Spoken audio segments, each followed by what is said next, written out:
than 25 years ago, Honda set out with an ambitious goal: to make a supercar that's good looking, fast, but is also practical and reliable, having none of the downfalls of what you would typically associate with a supercar. And with that, the NSX was born. In 1991, under the brand Acura, the NSX launched into the US market. Since then, it's become an icon, so I'm curious to see if the new NSX can live up to that name. One of my biggest gripes with the NSX is how long it took to hit the streets. In 2007, the original concept was unveiled, and it came with a naturally aspirated front-mounted V10. Then, after a couple years, they decided, no, let's make a horizontally opposed six-cylinder with some electric motors, and then again it was scrapped to leave it with its current setup now. It hit the streets in 2017, 10 years after the first concept was revealed. It's just so different than cars of today, and it almost felt anticlimactic when it actually started taking deliveries. I mean, think of the Ford GT. They hit it at the Detroit Auto Show. It came out of nowhere, and then boom, it started being produced less than a year later. Imagine if they did the same thing with the Ford GT, and in 2027, it finally hit the road. Kind of weird. The new NSX is not really anything like the old NSX. What was a simple supercar is now almost overly complex. Now, what do I mean by that? Well, the powertrain is one of the most confusing things I've ever witnessed in a vehicle. So in the front, we've got two electric motors independently controlling the left and right wheel. So we actually have true torque vectoring available. And they've got to do stuff with the electric steering in order to deaden the torque steer, which does lose some communication with the road. But I'll talk about later, the steering feel in terms of its responsiveness is actually pretty awesome. Then in the back, we've got a 3.5-liter twin turbocharged V6, along with a direct drive motor between the transmission and the engine itself. So 3 electric motors and a twin turbo V6, all in all making 573 horsepower and 476 pound-feet of torque. Sounds like a lot, and it is. Actually, if you were to total up the individual horsepower and torque outputs of all the individual components, it would be much more than that, but unfortunately, they can't work together so seamlessly. The one issue is, it weighs 3,800 pounds. In today's world, that's a lot, especially with cars like the Audi R8 or the McLaren 570S that are trying to get as close to 3,000 pounds, and some cars are even under that as possible. Pushing around that much weight is, well, not the best idea for making a sports car. Acura does claim, though, that adding weight actually made the car faster, so let's find out if that's actually the case. There's 8 different paint options for the NSX. This one is called 130R White. That is probably the most boring name I could possibly think of. I'd rather have it called white than adding some random numbers and letters. We've also got some other paint options. This one is standard, doesn't cost any extra money. There's a blue and a red, although I'm sure Acura would be offended by calling them that because they are $6,000 more fancy paint upgrades. On the host of super expensive upgrades are carbon ceramic brakes. That is becoming a standard for supercars today, at least having the option of them. They are $9,900 for the upgraded carbon ceramics, which are fitted on this NSX.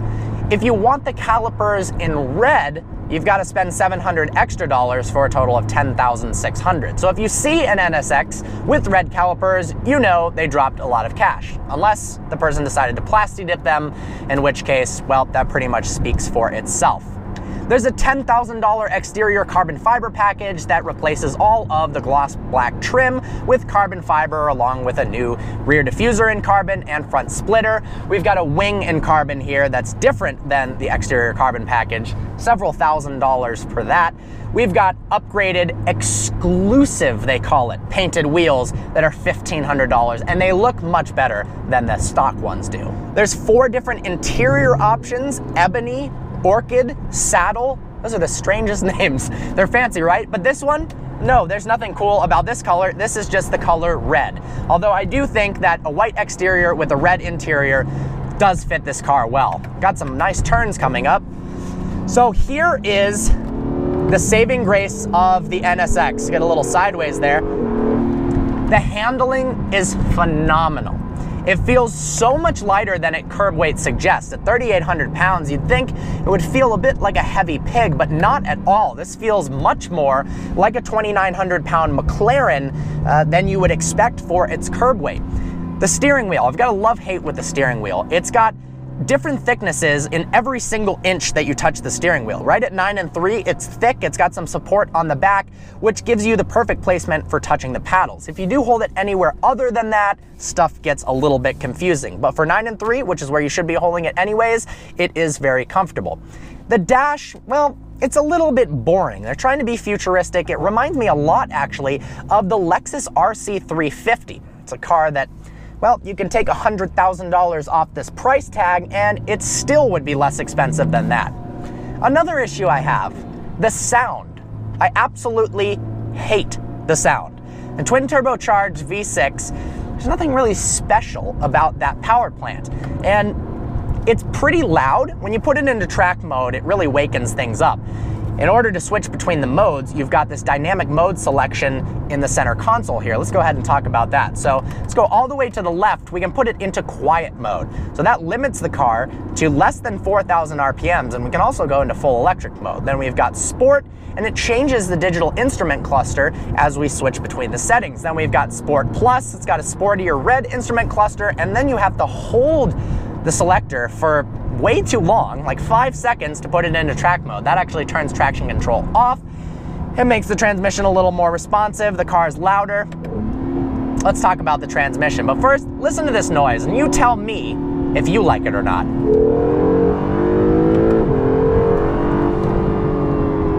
It's very piercing, but almost in an annoying way. It's almost got those characteristics of a V12, and it's almost got the characteristics of a nice sounding flat 6, but it's just off in a way that makes me not want to really hear it. The transmission though, that's brilliant. A 9-speed double clutch transmission. In a world where more speeds the better, apparently, according to manufacturers, 9 is a number you don't hear about too often. But shifts are lightning fast, the paddles respond instantly, and this transmission is not holding the car back in any way. I think it's actually one of the strong points of the NSX. Interior comfort. The seats are very comfortable, and in fact, the driving position is extremely good. This is one of the best seating positions of any sports car I've driven as of late. You feel high in the vehicle, but not in a bad way, in a way where you can see over the hood, see the road perfectly as the hood slopes down in front of you. Visibility is phenomenal. You've got a big rear window for a supercar, and you don't have any large blind spots. The mirrors are large, they're stylish, and you can see well. You can actually see into the air vents in the side. Apparently, when they were originally designing the NSX, in order to get the proper airflow, they actually had the side duct sticking 10 inches out from the door handle. That was too far, made the car too awkward, so in order to counteract that, they added some vents in the side just below the mirrors to suck wind in along the edges of the car. Pretty cool fact. From a build quality standpoint, the NSX is confusing in the interior. Parts of it are really nice. The steering wheel is wrapped in nice leather with nice carbon fiber. The seats are comfortable, but I don't really like the styling. The steering wheel, and I guess just the Acura logo, doesn't scream that this is a supercar. The front center stack kind of reminds me of something out of a Chevy. It looks a little bit Lexus-ish on the side where the glove box is. It's tiered, and there's bits and pieces of really crappy plastic for a vehicle with a base price of 156 grand, and you can easily climb it much higher. This one's stickered for 181, and then you've got a $40,000 markup that was paid to get this one early, $220,000 car. The interior doesn't even close to cut it. The turning indicators feel like they're out of go-kart, or not even a go-kart. A go-kart would have a nicer metal version. This is out of like a Kia Soul. And then the controls for the windows, those aren't very nice. The climate control. Let me just yell about the climate control for a second. This looks like it's straight out of a $15,000 economy car. The text is bad. The infotainment screen is hard to use. Let's just say overall, the interior in the NSX is a big L.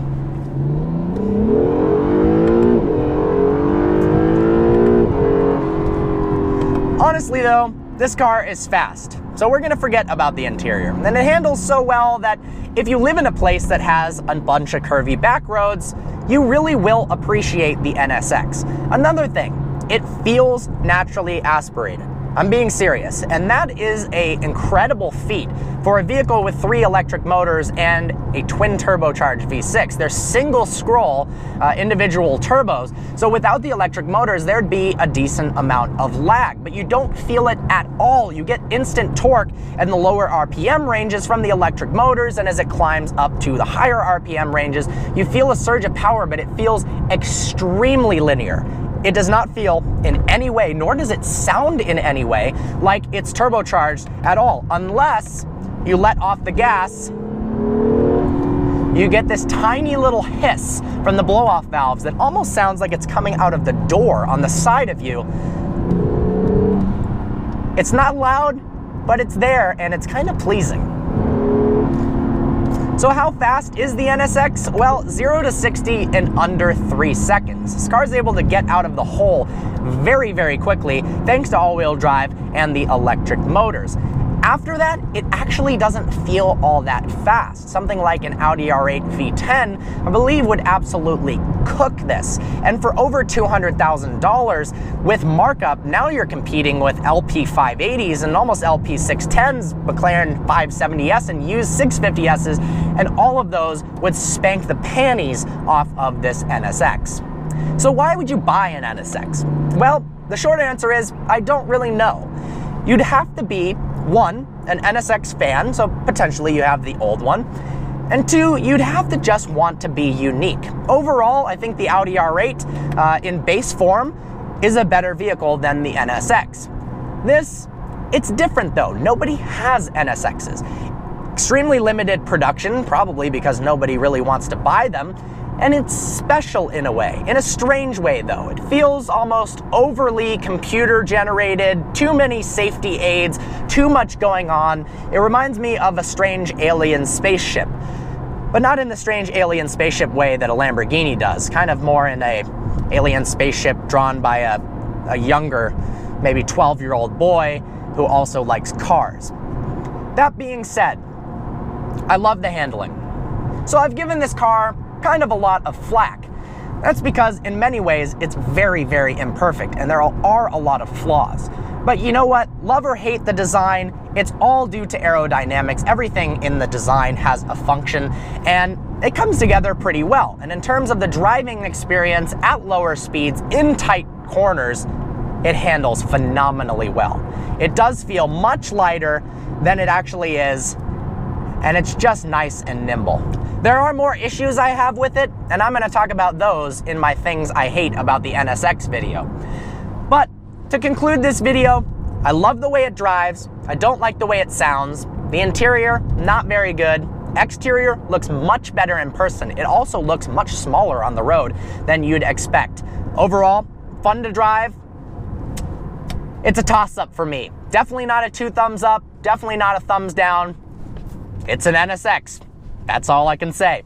Special thanks to Corporate Auto for providing this car. They absolutely hooked me up with this. Check out their website, top link in the description below. They've got some cool stuff for sale and for rent. Some really cool, unique stuff, and they're a good group of people. Hope you enjoyed this video. Like always, please browse the channel and subscribe. If you're new to the channel, make sure to stick around, hit that subscribe button. Woo! Got a little sideways there. Click the bell to stay up to date with notifications. I look forward to seeing you next video.